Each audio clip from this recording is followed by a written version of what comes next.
Morning, guys. Welcome to Defending Elvis. I've got a few things I want to do with you guys. Team Elvis, Elvis fans around the world. Welcome to my channel. We're here to defend Elvis and Lisa from the bloodline. We're also an Elvis channel, so we discuss different Elvis topics and Lisa Marie. Anything related to Elvis, we can discuss here. It's not just about defending. But welcome to our channel. So I've been bringing up these fake Elvis channels that are doing a lot of damage to Elvis's image and reputation, and Lisa Marie's and Riley's, and it wouldn't surprise me if eventually they start targeting the twins.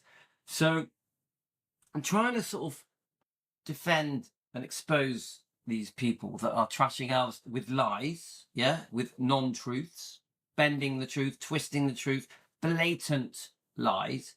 But I also, if I find a channel is trying to defend Elvis, that is an artificial intelligent type, these AI channels, I think somehow we need to understand that we're in a new time on social media now, where the AI stuff is everywhere.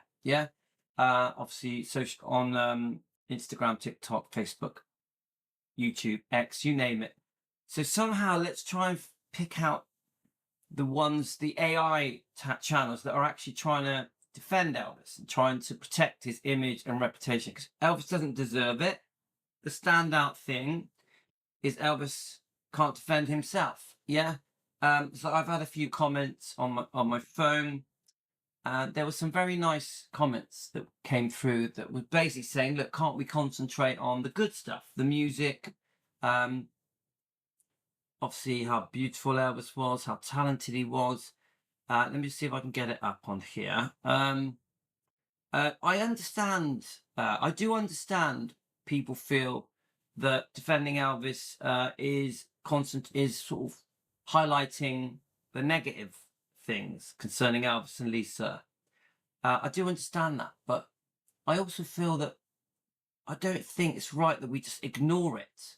I think we do it to defend Elvis because he can't defend himself. We do it to defend Lisa because she can't defend herself. So I had a very nice comment. I think I'll read it out. It's from Vicky, and we're discussing the wrongdoing of friends and family, people that have trashed Elvis for money, that have betrayed Elvis for money. It's a nice comment, but it also, at the end of this comment, is sort of saying, I'd rather just talk about the music and the movies, the nice stuff, which I do understand, guys. But we're called Defending Elvis. We got a job to do. We're on a mission. This is a movement. This is a growing team of people, Team Elvis, Elvis fans around the world, in every country. I mean, we have a massive amount of people helping us in every country, guys, more or less. Loads in America and England, Australia, Canada. I could go on and on, different countries that are involved in defending Elvis and Lisa and the bloodline. So Vicky says, and she's talking about, I think she's talking about the book Elvis, What Happened. She may also sort of hinting at this book as well, Elvis Presley and the Memphis Mafia. To me, both trash books, both the people that are involved in these books are definitely betrayed Elvis for money, but these people also say they loved Elvis, so which I believe they probably did, but even people that love you can betray you. So problem is, two of these guys wrote a book and trashed Elvis, and writing that book turned the fans against them. So they probably received some backlash. The Memphis Mafia, even family members have had backlash. So, which it isn't all bad, because these family members have also get a lot of love because they grew up with Elvis. So it's a double-edged sword, isn't it? So let's just think. Hard to believe, especially one family member was in the video with them. I heard the family member on the channel, and he believed Red and Sonny West wrote the book in revenge, and I don't understand how he sat there and seemed to be doing the same thing with them. So you get it, guys? You've got a family member who loved Elvis, who joined in with Red and Sonny. Red and Sonny definitely betrayed Elvis. But I also know that Red and Sonny have fans, yeah? People that love them. There's a lot of people that talk about the good that Red West did for Elvis. Because Red West protected Elvis. Red West, through a certain period of Elvis's career, you know, would have done anything for Elvis, would have took a bullet for him, loved him. But eventually things start to go sour, things change. So eventually, and the circumstances leading up to them losing their jobs are complicated.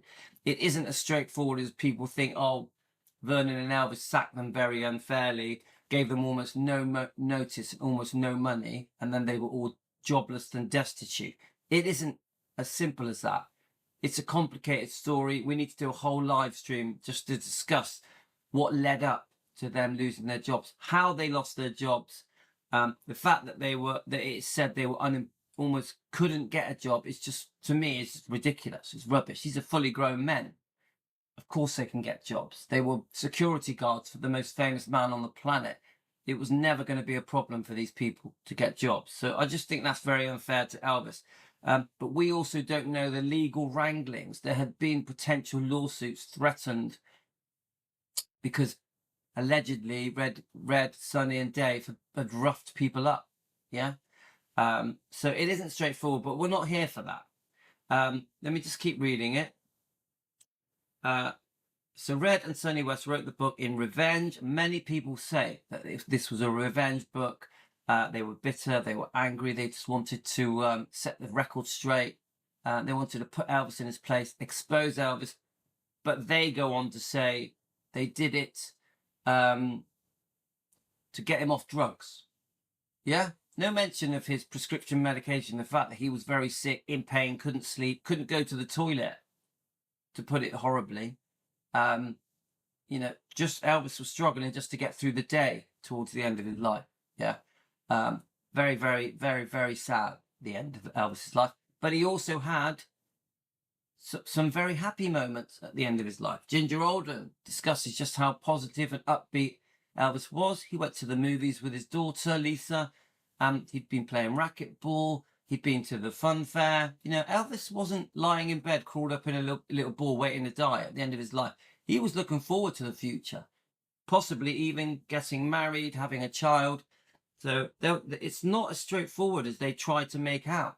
Yeah, I don't think that Elvis was a druggie. I don't think he took prescription medication for the sake of getting stoned and high and off his face. I think it's you know, within some horrible circumstances to do with Elvis's health and pain relief, trying to relax, trying to sleep, trying to sort out his very serious colon problems, his glaucoma, many other things. Within all that, yes, there was possibly some abuse and addiction to some of the prescription medications. I think Elvis was pretty desperate. So I think he was trying all different things to try and get better, to try and ease his pain, to help him sleep, etc. So, you know, it's a mess. It's a mess at the end, isn't it, guys? But it wasn't all bad. It wasn't all bad. So when I hear Ginger Alden talking about Elvis being quite positive for the future, it's very refreshing to me. It's a breath of fresh air. Yeah. So let's have a look. I don't understand how he sat there and seemed to be doing the same thing with them. I know that they get to talking and the people filming them encourage you, and pretty soon you're just talking. Yes. So when they're doing these interviews, obviously we've got All the King's Men and a few other interviews. We've obviously got the books. Steve Dunleavy, you know, shame on him. And I'm going to be playing a video with him soon to expose him, because he really did trash Elvis with his publishers with that book, Elvis, What Happened. So I agree. You all sat in a room. They were put in a room together. They're all mates in it. Red West, Sonny West, Marty Lucker, Lamar Fight, Billy Smith. They're all together. They're just having a chat. They're being filmed, recorded. Maybe they get a bit too relaxed. They start saying way too many things they should not have said that were very unfair to Elvis. Elvis would not have wanted these people to say these things. Some of these things were very private. We don't know how many of these things were true or twisted or exaggerated. For entertainment purposes, you know, for sensationalism, to sell more books, to get more viewers, more higher ratings on these documentaries, biographies, etc. So maybe they did say things they probably wouldn't have said if they weren't in such a relaxed setting. Maybe they were encouraged to exaggerate what they were saying and to say more. Maybe they didn't originally go into that room with the intention of saying as much as they did. Yeah, a bit of a fly on the wall type thing. I like to think they regret some of the things they said because it was so cruel and unfair to Elvis. Elvis would have hated it. Elvis would have been fuming the types of things that they were talking about. True or not, these things were private things, should have been kept private. A lot of money is being offered to these people. So we have to try and understand that these people were tempted by money. These people had bills to pay, families to feed. You have to weigh that in. So somehow we're trying to understand why these people trust someone they love so much. Yeah. I've always wished and hoped that these people would show regret, say sorry. Unfortunately, they haven't really, have they? They haven't. I think some have, some haven't. So anyway, let me just keep reading. So I definitely agree with the point that they were encouraged, and pretty soon they're saying things that they wish they hadn't. So it does say here, George Klein said he had nothing to do with Red, West and Sunny after the book, Elvis, What Happened.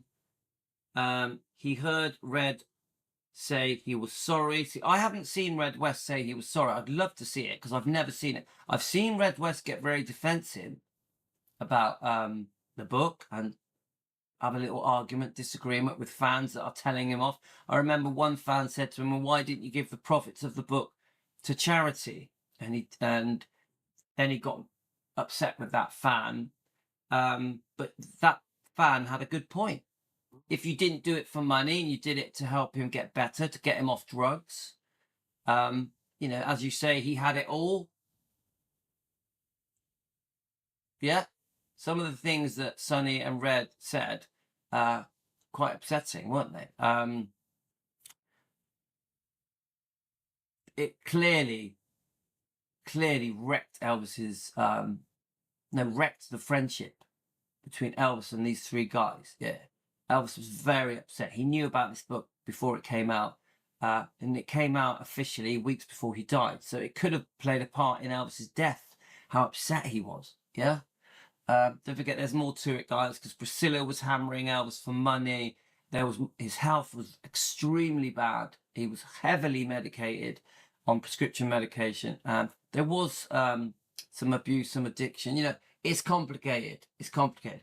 But let's just keep going. So George Klein says he didn't speak to Red, West, and Sonny.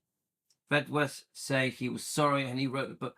I never read Elvis, What Happened. So this is obviously Vicky Long. Hi, Vicky. Who is an Elvis fan and one of our subscribers.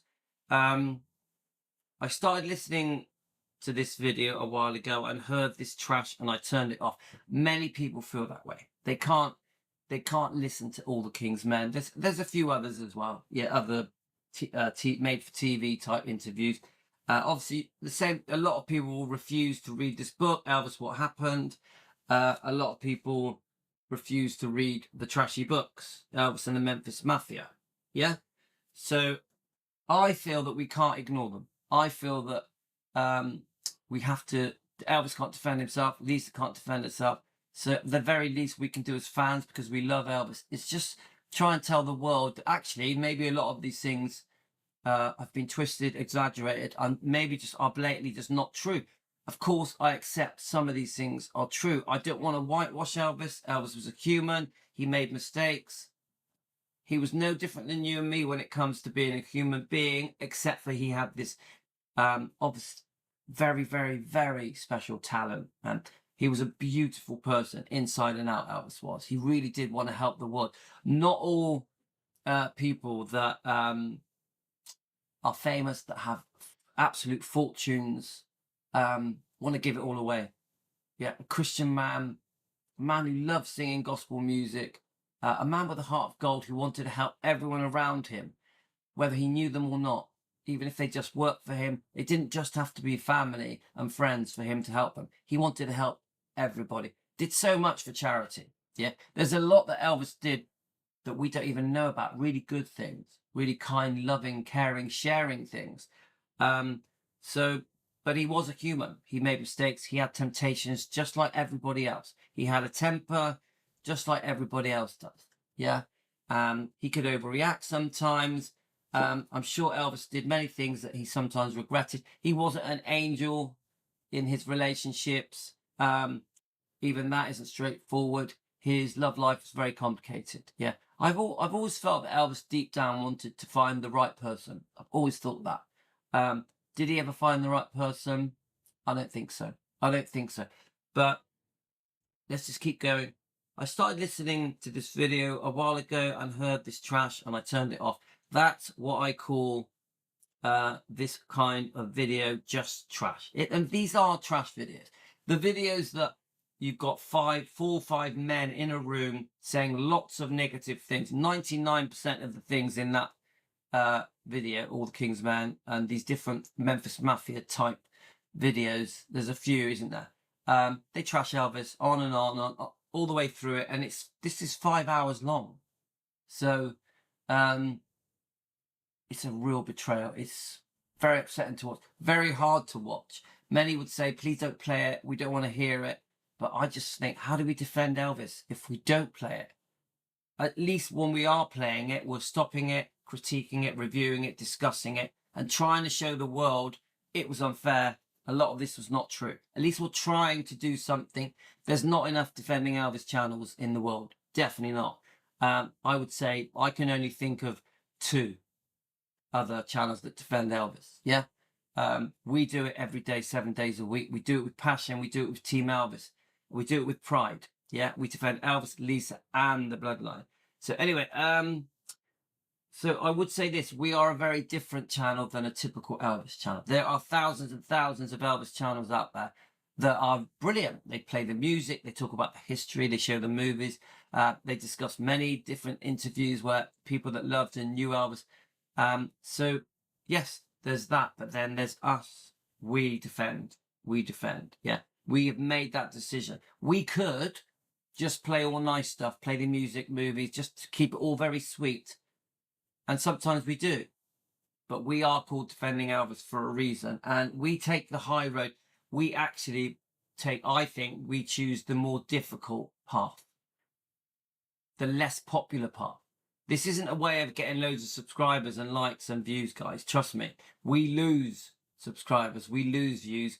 Our channel can only grow so much because there are so many people that don't think Elvis needs defending and don't think we should defend. And many of these people are Elvis fans, even Elvis channels. So it's a tough game to play, but we play it with pride. Team Elvis taking care of business. So let's just have a look. So I started listening to the video a while ago and heard this trash and I turned it off. That's what I call this kind of video, just trash. God bless you for exposing it because I couldn't listen to it. Thank you. Thank you, Vicky Long. I feel a calling that I have to do it. Yeah. Do you know, I have some tough days, guys. Some days I do think, why am I doing this? I get a backlash, I get called names, I get insulted. Sometimes people even make videos about me.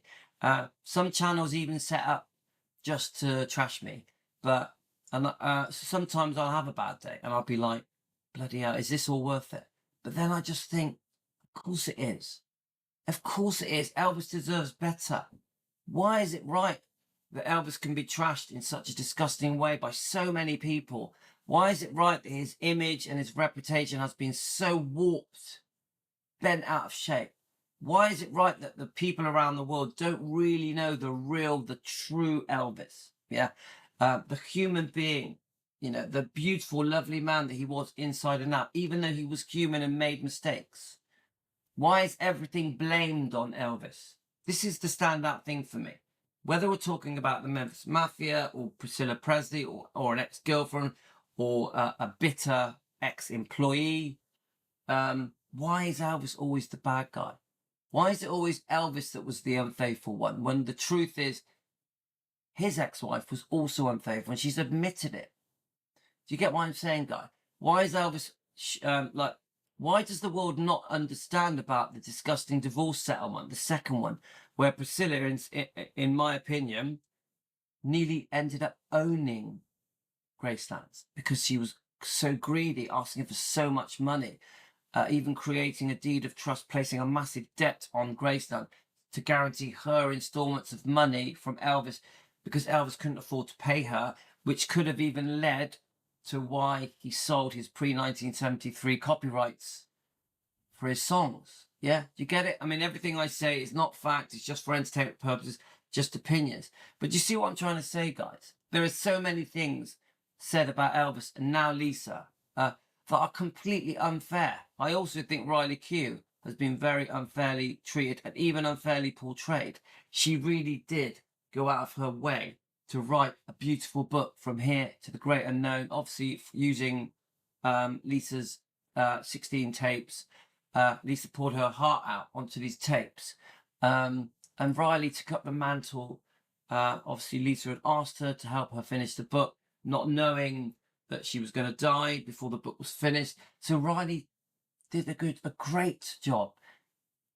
A massive best-selling book that she did a world book tour, world interviews. Yeah, she really made sure she kept all the graphic details in the book From Here to the Great Unknown, so that the world can know the truth of what poor Lisa Marie went through. Yeah. And obviously we want justice for Lisa Marie. That's another topic we're going to do at some point later. For the alleged abuse from Michael Edwards. Again, I have to say it's alleged because it's for entertainment purposes. Michael Edwards allegedly abused Lisa when she was a minor. Yeah. We want justice for Lisa Marie. So I just feel that we have to do our bit as defending Elvis. So then we've got... she couldn't listen to it. Elvis had his faults like everyone else. I would rather dwell on his talent and kindness. He gave the world talent. That is what we should dwell on forever. So I 100% agree with he gave the world talent. That is, but I don't agree with that's what we should dwell on, because we are called defending Elvis. And then she ends it by saying Elvis forever with lots of hearts.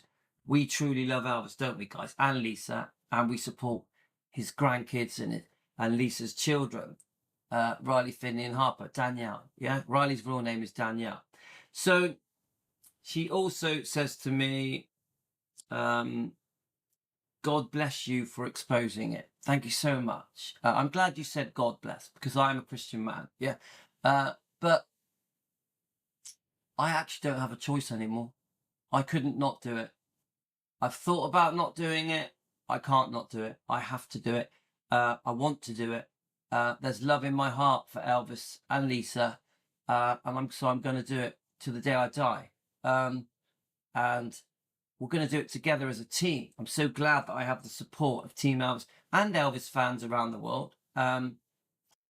This is what we're going to do, guys. But I do want to say this. I do agree about his beautiful talent. And let's have a look. I'm pleased that you say Elvis had faults, because we're not trying to whitewash Elvis. Elvis made mistakes. Elvis was no angel. I want to be fair how we defend. I'd love it if these people that betrayed Elvis, trashed him for money, for books, for fame. I'd love it if the living people that did that showed regret and said sorry. Some have. So I do take on board. Let me just read that very last bit. I would rather dwell on his talent and kindness, and he was so kind. So if I told you all the stories of kindness to Elvis, the things that he did for people whilst he was alive, obviously, you would be flabbergasted. There is so much out there that really shows his kindness. And I do want to start making some live streams, some videos showing the world just how lovely Elvis could be and was. Yeah. So I agree, we need to do more showing his kindness. I also agree that we here at Defending Elvis should do more videos showing the world just how amazingly talented Elvis was.